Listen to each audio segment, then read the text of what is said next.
도반님들 반갑습니다.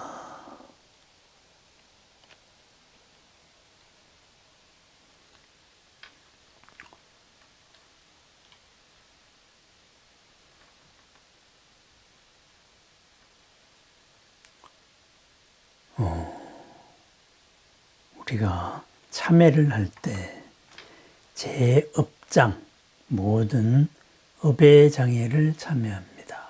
이렇게 이야기합니다. 그런데 또 여러 글들에 보면은 죄업장, 죄업을 참회합니다. 이렇게 이야기합니다. 그런데 우리가 부처님의 법으로 볼 때 죄라는 게 뭔가 한번 생각해 봅니다. 그죠? 자주 외우는 천수경에도 죄무자성 종심기, 죄는 자성이 없어서 마음 따라 일어난다. 심양멸시 죄영망, 마음이 멸하면은 죄를 일으킨 마음이죠. 죄 또한 사라진다. 죄망심멸 양구공, 시증명이 진참해. 죄도, 죄를 일으킨 마음도 모두 본래 자리, 공의 자리로 돌아가면은 이것을 이름하여서 참다운 참회라고 한다. 이렇게 이야기합니다. 그러면은 죄라는 것은 뭘까요? 그죠? 우리 부처님의 눈으로 볼 때 죄라는 건 없는 겁니다. 그죠? 죄는 없어요. 그죠? 그럼 뭐가 있느냐? 바로 무명으로 인했던 약속 위반이 있었을 뿐이에요. 그죠? 죄다 할 때는 절대적인 어떤 기준이 있는 거지요. 도가적인 윤리에서는, 그죠? 황정경 한자를 잘못 읽으면은 인간 세계에 추방한다. 그게 죄가 되겠지요. 그죠? 또 견우직녀 얘기에서는, 그죠? 배 짜고, 소치는 일에 소홀히 하고, 연애질 하면은 멀리 하늘 끝까지 서로 떨어뜨려 놓는다. 그게 죄가 되겠지요. 그죠? 이렇게. 죄라는 것은 어떤 인연 하에서 그러한 약속 위반, 이것을 죄라고 합니다. 그런데 우리 부처님이 그런 황제도 아니고 옥황상제도 아니고 또 부처님은 누구 벌 주는 사람이 아닙니다. 누구나 모든 존재에서 한계에서 벗어나기를 바라는 사람입니다. 부처님 눈으로 볼 때, 그죠? 죄라는 게 어디 있어요? 없습니다. 그죠? 죄를 만든 기준은 항상 바뀝니다. 그죠? 어제는 아무렇지도 않았던 일이, 어제는 지나가는 농담이었는데, 오늘은 그것이 한 인생을 파멸시킬 죄로 바뀌는 거지요. 우리가 그런 일을 무수히 보고 있습니다. 그렇습니다. 죄는 없습니다. 그죠? 다만 내가 잘못 생각하거나 착각을 하거나 해서 일어났던 약속 위반이 있을 뿐입니다. 그렇다면은 우리가 흔히 죄라고 부르는 것은 뭘까요? 어떤 절대적인 질서를 우리에게 강요하는 것입니다. 그죠? 너는 이래야 돼. 너는 이래야 돼. 그러한 모든 껍질에서, 모든 얽힘에서 벗어나야 한다. 해탈되어야 한다. 바로 부처님의 가르침입니다. 잘한다고 하는 일이 어떤 법에 저촉되었을 때, 그때 우리가 죄를 짓게 되지요. 그죠? 그러면은 그러한 행위에 대한, 그죠? 그 대가, 약속 위반에 대한 이것을 정상 참작을 하고 어쩌고 저쩌고 해서 풀면은 그 자체로 끝난 겁니다. 그죠? 임금에게 충성해야 된다. 역모를 저지르면은 3대가 멸하는, 3족이 멸하는 죄다. 맞죠? 그때의 약속이었죠. 그러지만은 지금 대통령 욕한다고 해서, 그죠? 그게 무슨 죄가 됩니까? 표현의 자유죠. 그죠? 예, 그렇습니다. 그래서 그 시절 인연에 맞게, 그 상황에 맞게 나를 해치지 않은, 나를 힘들지 않게 하는, 이것을 또 모두를 평안하게 할 수 있는, 이것을 우리가 지켜나가는 것. 그것이 바로 약속에 대한 확인이겠지요. 그것이 우리들의 있는 그대로를 보는 지혜입니다. 여실직연, 일체지죠. 그런데 우리는 일체지에 아직까지 이르지 못했기 때문에 이거 저것 하다가 보면은 여러 가지 약속을 위반하게 됩니다. 소위 말해서 죄를 짓게 되지요. 차 아무도 없네. 여기서 이렇게 획 돌려가자. 그랬더니만은 어디선가 CCTV가 찍어가지고 벌금 내세요. 이렇게 당신은 무슨 법을 위반했습니다. 그러면은 그거를 벌금을 내고 안 그래야지. 다음부터는 안 그럴게. 내가 모르는 위험도, 그죠? 내가 예방을 하면서 약속대로 살아갈게. 이러면 끝난 겁니다. 그죠? 그것이 바로 죄는 자성이 없다. 그 순간에 일어난 마음에 의해서 기존 질서와 부닥친 사건일 뿐이다. 그랬습니다. 죄가 아니고 그럼 죄가 아닌 나머지 공덕, 복은 뭘까요? 기존 질서와 기존 질서를 해치지 않고 상대방의 마음을 해치지 않고 즐겁게 서로가 좋은 일이 일어난 사건이죠. 그렇습니다. 그것은 잘하려고 하던 일이 잘 됐던 경우입니다. 그래서 그것은 문명이 아니죠. 발금이죠. 일체지가 만들어낸 사건, 그것이 복입니다. 무명이 만들어낸 사건, 그것이 바로 죄죠. 그러면은 그 두 개를 다 합쳐가지고 봤을 때, 있는 그대로 봤을 때, 있는 거는 뭘까요? 업이죠. 업이 장애를 일으키면은 업장이 되는 거고, 그것이 실정법에 어긋나면은 죄업이 되는 거고, 업이 서로를 편하게 만들고 공덕을 일으키면은 그것은 복이 되는 거지요. 그죠? 그렇습니다. 그래서 우리는 업을 참여할지언정, 업장을 참여할지언정 이것이 죄다 해서 죄업을 참여할 필요는 없습니다. 그죠? 죄업을 참여하면서 실정법을 강요하면서 그 속으로 우리 속에 얽어매는 것, 그러한 데에서 우리는 벗어나야 합니다. 내가 제대로 못 봤구나. 아, 이런 일이 이런 장애를 일으켰구나. 그러면 그 장애를 바로 벌금을 내거나 다른 방법으로 풀면 되는 거예요. 그죠? 공덕의 다른 모습, 복의 다른 모습이 바로 그런 모습이었습니다. 그래서 우리는 기존 질서를 강조하는, 죄를 강조하는 이런 삶을 살아서는 안 된다. 그랬습니다.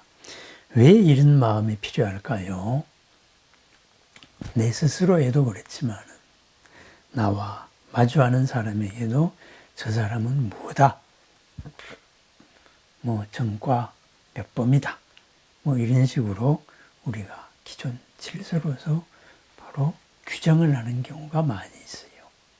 그러지 말라 이 말입니다. 왜 그랬을까? 그러한 마음을 헤아려 보고 그러한 마음에 잘못됨이 있다면 내가 도움이 된다면 고칠 수 있는 감동을 주는 거고, 내가 아직까지 그렇게 할 내공이 안 된다. 이랬을 때에는 기다려주고 거리를 두는 그런 시절 인연을 기다리는 게 필요할 뿐이죠. 다른 이에 대해서 그렇다면은 나에 대해서는 어때야 될까요? 나에 대해서는 무엇을 잘못했다. 그 사실에 대해서 매달릴 필요가 없습니다. 그것은 내가 잘못했던 사건이기 때문입니다. 그러면은 그것을 잘못했던 것, 거기에서 의도는 살리고 방법을 바꾸어서 새로운 공덕의 길로 열어나가면 그것은 복이 되는 겁니다. 잘못했다는, 잘못 판단했다는 어제에 내가 묶여 있을 때 영원히 벗어나지 못합니다. 그런 것을 윤회라고 말합니다. 그래서 자성이 없다.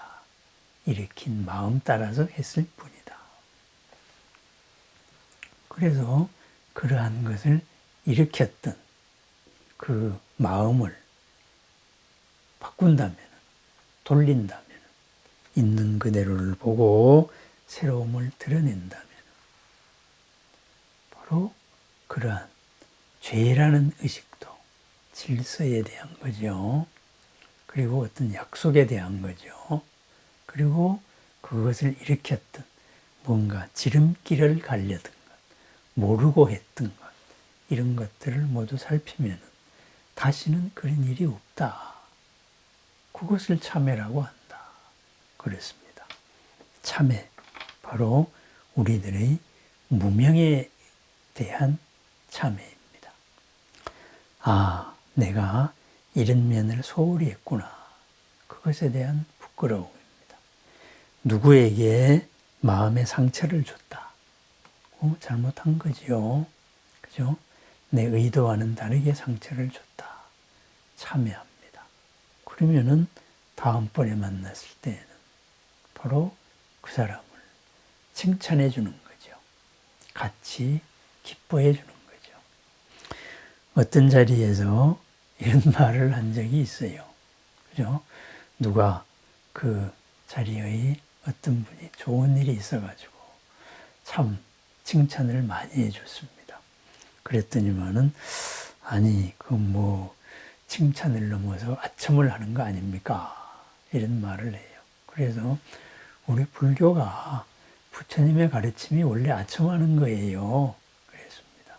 그게 무슨 말이냐? 우리가 수희공덕, 그죠?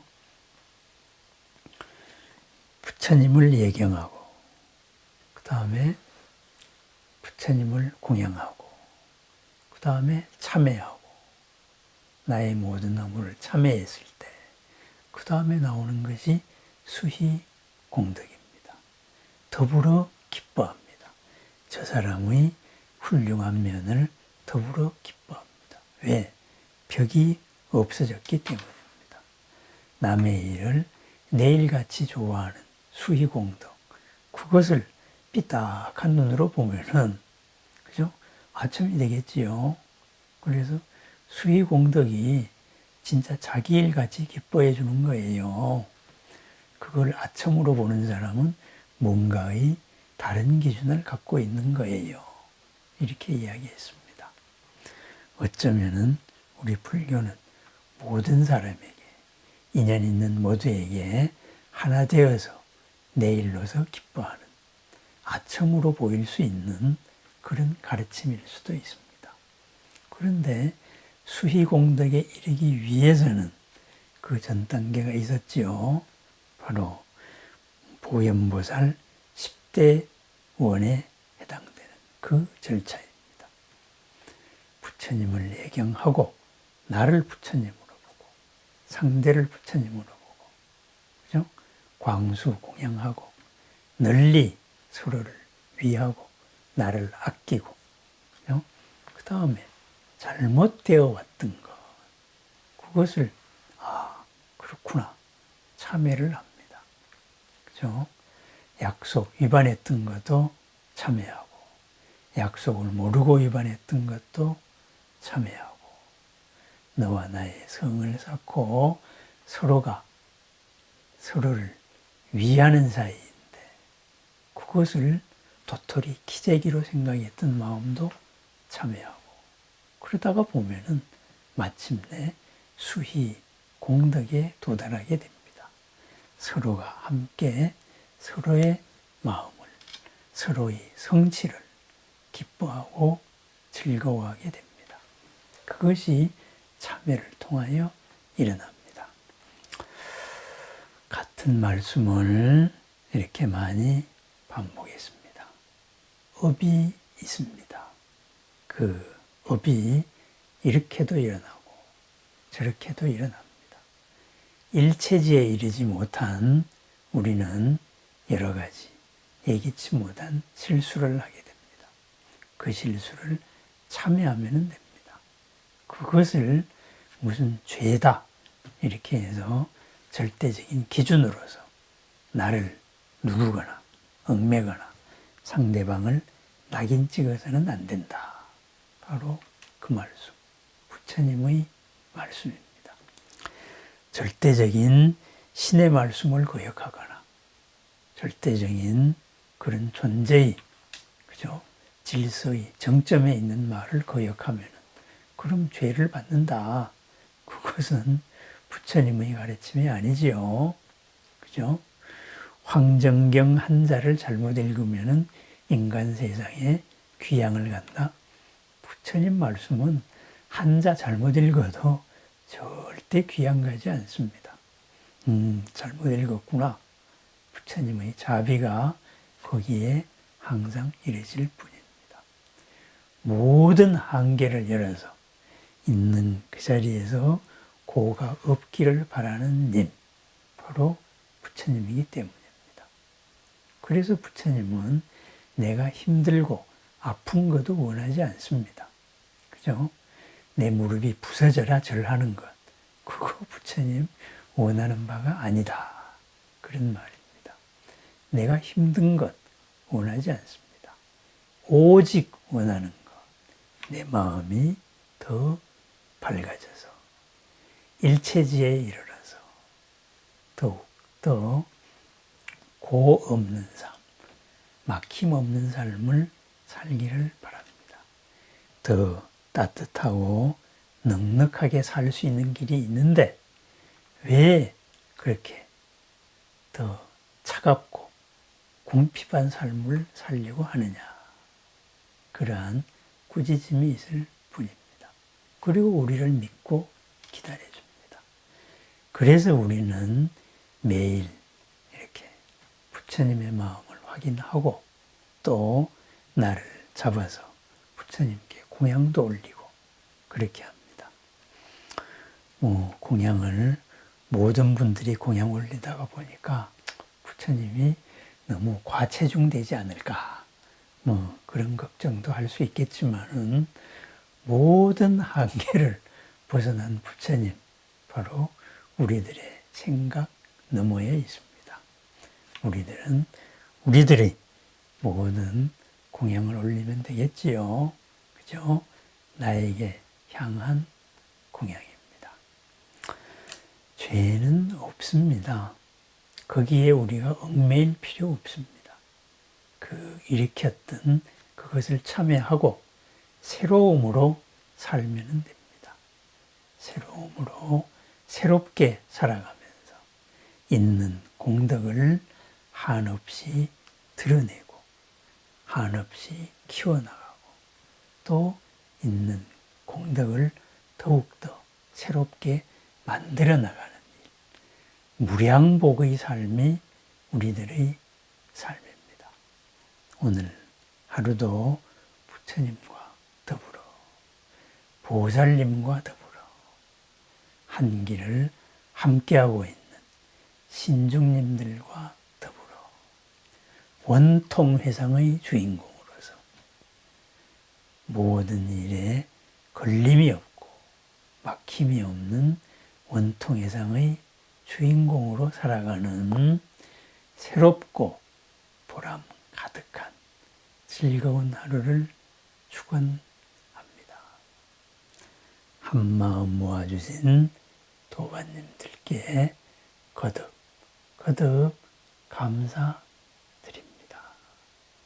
오늘 하루도 복 가득하소서.